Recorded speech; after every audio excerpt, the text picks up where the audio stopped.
Hello guys, स्वागत है आपका हमारे यूट्यूब चैनल पर। तो आज हम बात करने वाले हैं महा-डीबीटी स्कॉलरशिप के बारे में। महा-डीबीटी का फुल फॉर्म होता है महाराष्ट्र डायरेक्ट बेनिफिट ट्रांसफ़र। एक गवर्नमेंट का एक स्कीम है। तो चलिए शुरू करते हैं आज का वीडियो।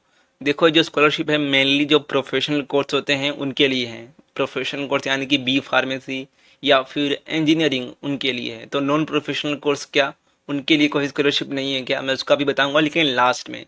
सबसे पहले इसके बारे में जानते हैं। तो देखो, महा-डीबीटी का जो स्कॉलरशिप होता है उसका सबसे बड़ा फ़ायदा ये है कि इसमें जो ओपन कैटेगरी के स्टूडेंट हैं जिनका इकोनॉमिकल कंडीशन, फाइनेंशियल कंडीशन इतना अच्छा नहीं है, वो भी पार्टिसिपेट कर सकते हैं, अप्लाई कर सकते हैं बाकी रिजर्व कैटेगरी के साथ, जो कि एक बहुत ही अच्छी बात है। तो देखते हैं कि क्या है इसमें। तो सबसे पहले देखो, टेक्निकल एजुकेशन यानी कि प्रोफेशनल कोर्सेज का डिपार्टमेंट है यहाँ पर। तो इसमें दो स्कीम है। एक तो है राजश्री छत्रपति शाहू महाराज शिक्षण शुल्क शिष्यवृत्ति योजना, तो ये आपका ट्यूशन फीस के लिए है। एंड जो इसमें दूसरा है डॉक्टर पंजाब राव देशमुख वसति गृह निर्वाह भत्ता योजना, ये आपका अगर आप हॉस्टल में रहते हो, किसी कॉलेज में एडमिशन लिया है तो उसके लिए है। एंड उसके बाद ये है reserve category, OBC, SCBC, VJNT and SBC, ये सब रिजर्व कैटेगरी हैं।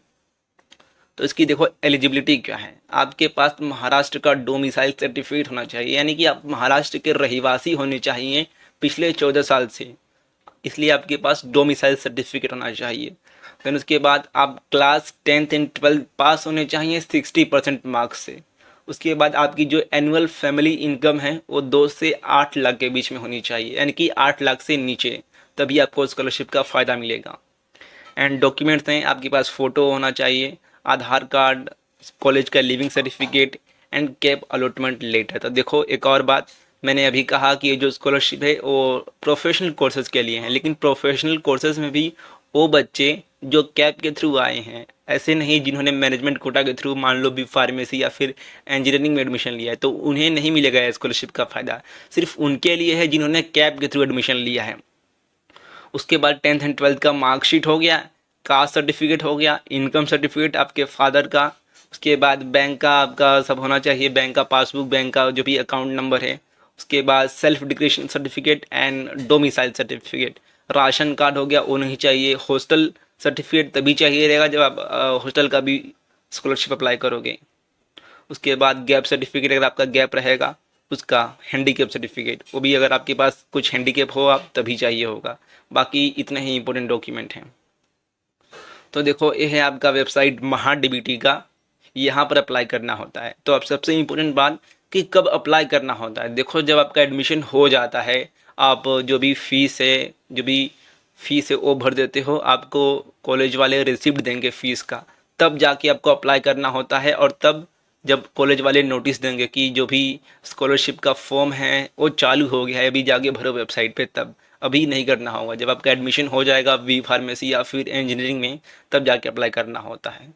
तो ये हो गया आपका महा-डीबीटी, किसके लिए, प्रोफेशनल कोर्स जैसे कि B pharmacy, BSc agriculture, engineering, उनके लिए। अब बात करते हैं कि नॉन प्रोफेशनल कोर्स जैसे कि बीए, बीकॉम, बीएससी, इनका क्या हमारे लिए कोई स्कॉलरशिप नहीं है। देखो, आपके लिए तो बहुत सारे स्कॉलरशिप हैं। जैसे कि आपका जो भी कॉलेज होगा ना, तो वहाँ पर नोटिस बोर्ड देखो, वहाँ पर स्कॉलरशिप के बारे में इंफॉर्मेशन दिया होता है कि ये डॉक्यूमेंट जमा करो इस वेबसाइट पर। तो बाकी कोर्सेज के लिए भी स्कॉलरशिप निकलती है। आप रेगुलर जो भी आपका नोटिस बोर्ड होगा उसको चेक किया करो, वहाँ पर स्कॉलरशिप के बारे में दिया होता है। और अगर आप ओपन कैटेगरी के स्टूडेंट हो तो आपके पास डोमिसाइल सर्टिफिकेट और इनकम सर्टिफिकेट कंपलसरी होना चाहिए किसी भी स्कीम का, किसी भी स्कॉलरशिप का फ़ायदा लेने के लिए।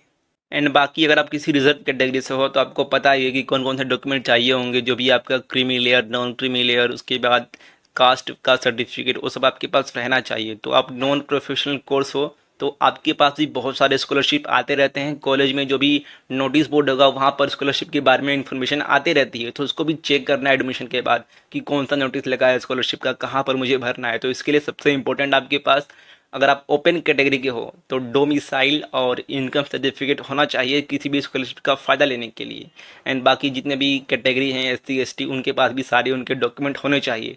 तो ये तो हो गया एक की कॉलेज वाले बताते हैं कि कौन कौन सा आपका स्कॉलरशिप आया है, नोटिस बोर्ड पे लगता है। और दूसरा ये है कि जितने भी प्राइवेट कंपनियां हो गई, एनजीओ हो गई, उनका भी स्कॉलरशिप आते रहता है। जैसे कि टाटा हो गया, उसके बाद आदित्य बिरला ग्रुप, उसके बाद जिंदल, ये सब का जो स्कॉलरशिप है ना वो भी आते रहता है, हर साल आता है।